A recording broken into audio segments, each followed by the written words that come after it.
Hey y'all, it's Jamie.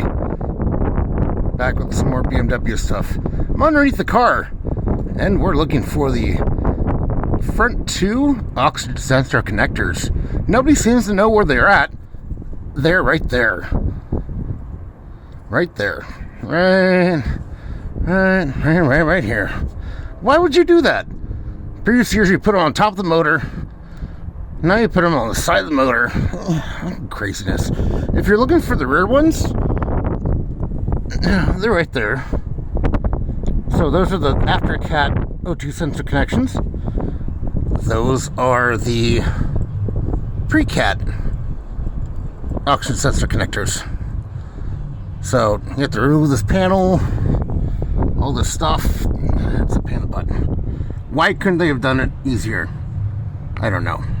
Anyways, thanks for watching, guys. Like, subscribe, share, and as always, do your thing. Thanks for watching.